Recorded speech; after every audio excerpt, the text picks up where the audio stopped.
পুলিশটা কার? রাজ্য সরকারের। রাজ্য সরকার কি হযরত মুহাম্মদ সাল্লাল্লাহু আলাইহি ওয়াসাল্লামের বিরুদ্ধে? হযরত মুহাম্মদ সাল্লাল্লাহু আলাইহি ওয়াসাল্লামের শিক্ষা প্রতিষ্ঠান মাদ্রাসাকে রাজ্য সরকার ধ্বংস করছে, মাদ্রাসাতে কোরআন তুলে দিয়েছে, অতএব তার পুলিশ। হযরত মুহাম্মদ সাল্লাল্লাহু আলাইহি ওয়াসাল্লামের বিরুদ্ধে কেউ কথা বলবে, তাকে অ্যারেস্ট করবে, এ স্বপ্ন দেখা তো ভুল। অতএব প্রশাসন কেন অ্যারেস্ট করবে? প্রশাসনকে রাজ্য সরকারের হুকুম মেনে চলতে হবে, না হয় প্রশাসন বিভিন্নভাবে চাপে পড়ে যাবে। অতএব সব কিছুর মূলে ভাই আমি যেটা মনে করি আমাদের নিজেদের দোষ। আমরা সব কিছু ছেড়ে দিয়ে বসে আছি। আমরা 33% 2011 মুসলমান সেন্সার অনুযায়ী, আজকে ক পার্সেন্ট আমি জানি না, গত 21-এ 28% মুসলমানের বেশি রাজ্য সরকারকে ভোট দিয়েছে। সেই 28% মুসলমান এবং পৃথিবীর প্রত্যেকটা মানবপ্রেমী মানুষ হযরত মুহাম্মদ সাল্লাল্লাহু আলাইহি ওয়াসাল্লামকে সম্মান করে, সেই অমুসলিম হলেও শ্রদ্ধা সম্মান করে। বিশেষ করে আমরা যারা মানি, আজকে বাংলার 33% ধরেই চলছি, তাদের মধ্যে থেকে 28% মুসলমান টিএমসিকে ভোট দিয়েছে। এই 28% মুসলমানেরও ধর্ম নেতা এবং সামাজিক নেতা, সর্বদিক দিয়ে তিনি নেতা। তিনি মানুষকে জাহিলিয়াত থেকে বাঁচাবার জন্য এসেছেন। তিনি স্রষ্টার পক্ষ থেকে আখেরি মেসেঞ্জার। যেমন আরও মহামনীষীরা এসেছেন, তাদেরকে আমরা সম্মান করি। তো যাই হোক, তিনার বিষয়ে কথা বলেছে, এ বিষয়ে রাজ্য সরকারের তো উচিত প্রশাসনকে দিয়ে ওই মানবরূপী পশুটা যে সমাজের শান্তিকে বিঘ্ন করছে তাকে অ্যারেস্ট করা দরকার, তাকে উপযুক্ত শাস্তি দেওয়া দরকার। কিন্তু দেবে না। কেন দেবে না? 28% মুসলমান, তার কাছে হযরত মুহাম্মদ সাল্লাল্লাহু আলাইহি ওয়াসাল্লামের থেকেও রাজ্য সরকার প্রিয়। রাজ্য সরকার খুব ভালোভাবে বুঝতে পেরেছে এই 28% মুসলমান এরা 500,000 টাকার দালাল আমার কাছে ভিক্ষা দিলে দেখা আমাকে কিনে নেবে। তাই এই মনোভাব নিয়ে তাকে না ধরে উপরন্ত মুসলমান যারা, তারা ধর্মপ্রাণ, নিজের নবীর জন্য কষ্ট হয়েছে, নিরীহ মুসলমান আন্দোলন করেছে, তাদের উপরে লাঠিচার্জ করেছে, জুলুম করেছে, আগামী দিন তাদেরকে নিরীহভাবে কেস করবে। খুব ভালোভাবে এই বিষয়টা আমি একটা কথা বলছি, শোনেন। এটা একটা পরিকল্পনার নাটক চলছে। কি নাটক?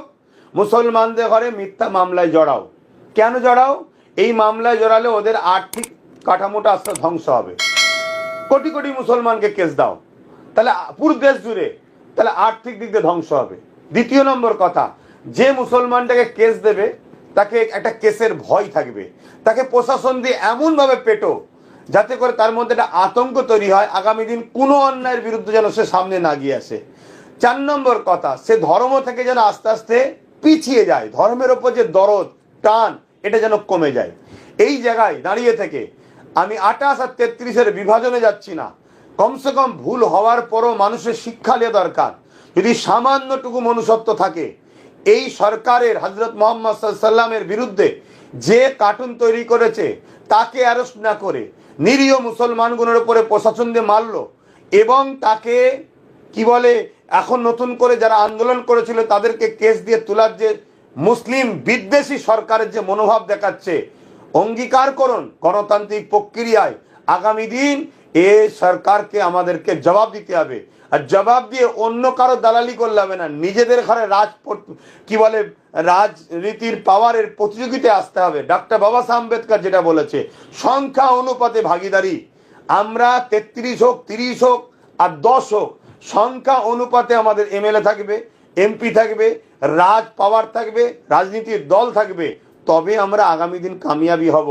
না হয় আগামী দিন আরো ঘটবে, ইচ্ছা করে করা হবে।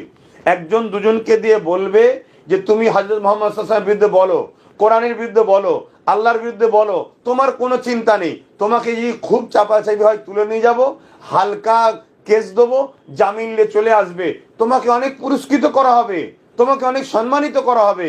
কিন্তু তুমি এই কথাটা বলো, আর যখনই বলবে আমরা স্বাভাবিক প্রশাসনের দ্বারস্থ হব। প্রশাসন যখন অবহেলা করবে, আমডাঙ্গায় যেটা ঘটনা আমি তো নিজে শুনেছি, প্রশাসনের কাছে প্রথম পাবলিক গেছে, প্রশাসন সেখানে গুরুত্ব দেয়নি। প্রশাসন গুরুত্ব যখন দেয়নি তখন পাবলিক রাস্তায় নেমেছে আন্দোলনে। পাবলিকের আন্দোলনে প্রশাসন শুধুমাত্র ড্যামেজ কন্ট্রোলের জন্য গেছে। এবারে এই জায়গায় প্রশাসনকে দোষারোপ করি কিভাবে? প্রশাসন তো হুকুমের গোলাম। গভর্নমেন্ট যদি বলে তুই যাবি না, তোকে আমি ডিমোশন করে দেবো, তোকে আমি জঙ্গলমহলে পাঠাবো, তোকে আমি বিভিন্নভাবে মানসিক টর্চার করব, তাহলে প্রশাসন কি করবে? তাই আমরা পাবলিক, বিশেষ করে 28%, 33% আমরা মুসলমান, আমাদের শিক্ষা নেওয়া দরকার। কবে যে আমরা এই থেকে শিক্ষা পাবো আল্লাহ ভালো জানে। যদি আমাদের কপালে শিক্ষা না থাকে আল্লাহ আযাব দিয়ে ধ্বংস করে দিক, কিন্তু মুহাম্মদ সাল্লাল্লাহু আলাইহি ওয়াসাল্লামের অপমান দেখার পরও যে মুসলমান এই জালিম ইসলাম বিরোধী মুহাম্মদ সাল্লাল্লাহু আলাইহি ওয়াসাল্লাম বিরোধী সরকার, এই সরকারের দালালি করবে, তাদের ধ্বংস হওয়াটাই দরকার আমি মনে করি। রাজ্যে কেন্দ্রে যে সরকার আছে এরা সাজিয়ে কিছু ছেলেকে দ্বারা এভাবে হুজুর পাক সাল্লাল্লাহু আলাইহি ওয়াসাল্লাম কোরআন ইসলামলে মাঝে মাঝে নোংরা কার্টুন নোংরা কথা ছড়াবে। উদ্দেশ্য একটা, যাতে করে আমরা ধর্মপ্রাণ মুসলমান ইনসাফের জন্য রাস্তায় নামবো। সেই ইনসাফের রাস্তায় নেবে যখন আন্দোলন করব, সেই আন্দোলন যারা করবে তাদেরকে কেস দিয়ে মুসলমানদের ঘরে মেরুদণ্ড ভেঙে দাও, মুসলমানদের ঘরে পেটো, মুসলমানদের ঘরে ভয় দেখাও। এই একটা নাটক কেন্দ্র রাজ্য সরকার করছে। পাশাপাশি এটাও বলবো, আপনারা এর সমাধানের জন্য রাস্তায় নামবেন না আগামী দিন থেকে। যদি হুজুর পাক সাল্লাল্লাহু আলাইহি ওয়াসাল্লাম বা কোরআন দিন ইসলামের বিরুদ্ধে কিছু রকম প্রোটেস্ট করে, আপনারা ওই সকল আলেম উলামা ইমামদের কাছে যাবেন যারা রাজ্য সরকারের পাশে ফটো তোলে, তাদের কাছে যাবেন, গিয়ে বলবেন এর সমাধান ইমিডিয়েটলি করেন। যদি না করে তাদের বিরুদ্ধে আন্দোলন করুন, তাদেরকে ধরুন। তারা রাজ্য সরকারের দালালি করছে, রাজ্য সরকারের দালালি করে এর বিনিময় নিয়ে আজকে জাতিকে তারা ধ্বংস করছে।